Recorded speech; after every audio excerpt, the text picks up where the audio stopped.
जिनको आप आदिवासी नहीं मानते, एससीज में रखा गया है, दिल्ली के सांसी मजनू का टीला में रहते हैं। शायद 80 के आसपास की बात है। वहाँ मैं जो है एक इथनो मेडिसिन के एंगल से एक दाई थी उनकी, और वो लोग जो हैं कोई भी कंट्रासेप्टिव यूज़ नहीं करते। प्रेगनेंसी को रोकने के लिए वो महिला जो है गुलाब के 4 पत्ते सिर्फ खिलाती थी सिर्फ महिलाओं को। मैंने बहुत ज़ोर लगा लिया, बहुत लालच भी दिया, धमकाया भी कि बता दो मेरे को, लाखों का भला हो जाएगा, लेकिन उसने बताया नहीं। मतलब ऐसी ऐसी जानकारियाँ। बड़ी मज़ेदार बात बताऊँ, मैं उत्तरकाशी में था, बात कर रहा हूँ अपने वहाँ के जो मित्र थे, और बातचीत में किसी ने क्या कहा, मुंह में उंगली डाली, यूँ किया, यहाँ हवा ऐसे देखा, बोलता आधे घंटे में बारिश होने वाली है। मैं देख रहा हूँ आकाश भी एकदम साफ है, बढ़िया हवा चल रही, धूप निकली हुई है, और आधे घंटे में बारिश शुरू हो गई। ज्ञान का जो पिटारा और भंडारा उन लोगों के पास है। अब ये देखिए कि जब ये सुनामी आया, ग्रेट अंडमान में से एक कुत्ता भी उनका नुकसान नहीं पहुंचा उनको, बिल्कुल नहीं। तो प्रकृति के जितना निकट है वो आज भी। हम लोगों का जो आयुर्वेद है वो आज इतना फलता फूलता क्यों नहीं है? क्योंकि उसका जो प्रसंग है उस समय का है जब हवा, पानी, जंगल, जमीन सब साफ हुआ करते थे। अब हम पॉल्यूशन के माहौल में रहते हैं। इस तरह की तो बात चलती नहीं, ऐसे तो हम लोगों ने भी पिथौरागढ़ में हैंडपम्प वेल्स बनाए। एक अमेरिकन थे, वो काम कर रहे थे पौड़ी में शायद, तो उनसे हमने सीखा एक विशेष प्रकार की वनस्पति होती है जिससे पता लगता है कि जिस दिशा में वो धार बन रही है उसके नीचे पानी की धार बह रही है। हमने उनसे सीखा कि जो भी दिशा थी और उसकी जो मोटाई थी उससे देखा कि ये कितना पानी वो सोख सकते हैं हम लोग रात भर में। मान लीजिए कि एक गांव है 100 लोगों का, और उनकी जो ज़रूरत है 2000 लीटर की या 3000 लीटर की हो सकती है, तो जितना पानी आ सकता है उतना बड़ा कुआं बनाया। उसी तरह की ईंटें बनाई हमने, बोरस ईंटें, जिसमें बजरी थी, रेत थी, सीमेंट थी, 1:4:9 का प्रोपोर्शन था। पहले सांचा बनाया गोल करने का, क्योंकि सीधी ईंट तो लगेगी नहीं, वो लगाई। फिर मिट्टी और उसके बीच में फिल्टर लगाया, कोयला और बाकी सारी चीज़ों का।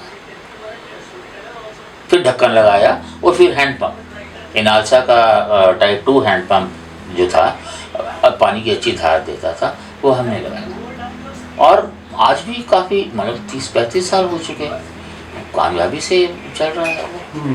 लेकिन प्रशासन का इसमें देखिए क्या रुख होता है। जब हम ये काम कर रहे थे तो वहाँ के कलेक्टर थे, उन्होंने बुलाया हमें, हाँ जी आप ये काम करते हैं? हमने कहा जी करते हैं। कितना खर्चा आता है? इतना आता है। उसने अपने स्टाफ को जो है इशारा किया, तो वो जो है चेक लेके आ गया।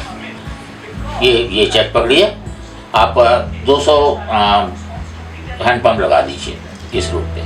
नक्शा दिया उसने, हमने देखा वो नक्शा जो था वो कैलाश मानसरोवर रूट का था।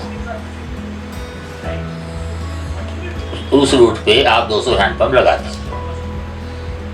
ये तो कभी जहाँ ज़रूरत होती है हम तो वहाँ लगाते हैं।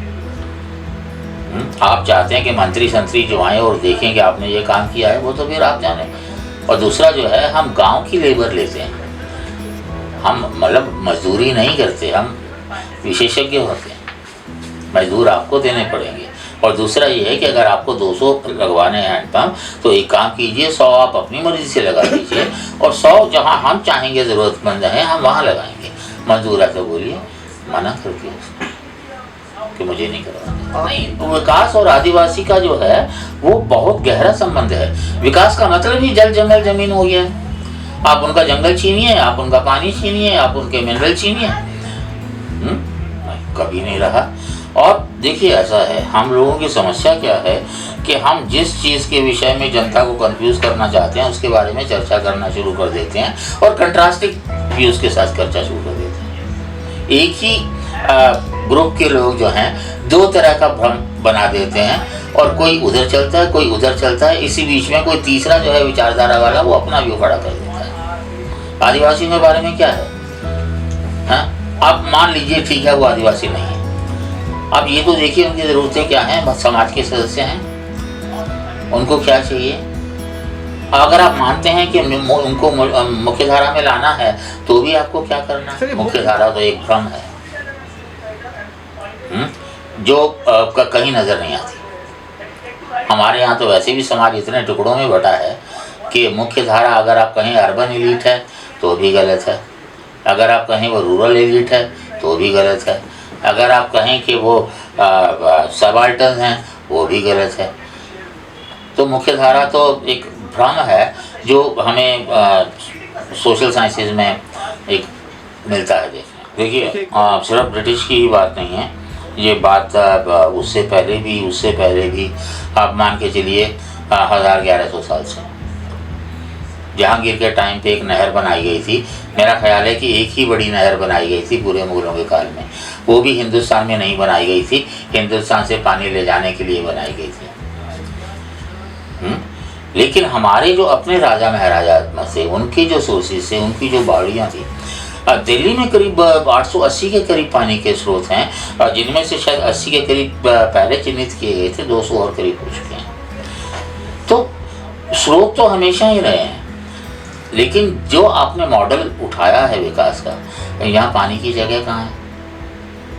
आपका पानी सारा समुद्र में चला जाता है, 80% जो है पानी ज़मीन के नीचे चला गया है, और जिनके पास पानी है उनको आप ज़िंदा नहीं रहने देंगे क्योंकि वो पानी आपकी इंडस्ट्रीज़ के लिए बहुत ज़रूरी है। उनके जंगल आप नहीं रहने देंगे क्योंकि वो लकड़ी आपके विकास के लिए बहुत ज़रूरी है। तो उस हिसाब से मतलब आदिवासी का मुद्दा भी एक राजनीतिक मुद्दा बन गया है एक तरह से आप कहिए। और सबसे बड़ा दोष मैं हमेशा समाज की जो बुराइयां हैं उसका दोष मैं समाज को देता हूँ। कारण क्या है कि सिविल सोसाइटी जब तक जागेगी नहीं, जब तक उठेगी नहीं, तब तक कोई मुद्दा नहीं बनेगा। आप सरकार के भरोसे नहीं चल सकते लोकतंत्र में। मैंने अभी एक रिसर्च पेपर लिखा था, अप्रैल में छपा है, मैंने लोहिया जी को उसमें कोट किया था। लोहिया जी ने कहा था कि चुनाव एक झुंझुना होते हैं लोकतंत्र में, जो हर 5 साल में हमें पकड़ा दिया जाता है। और एक बात और उन्होंने कही थी कि जिंदा कौमें 5 साल तक इंतजार नहीं करती। यहाँ के जो सिविल सोसाइटी है वो ये सोच के बैठ जाती है चलो अगली बार चुनाव में कुछ करेंगे। अगली बार जो है चुनाव जीतने के मास्टर हैं वो दिशा ही बदल देते हैं, ऑब्जेक्टिव ही बदल देते हैं, प्रायोरिटीज बदल देते हैं, और उसी में जो है पूरी भीड़ बह जाती है।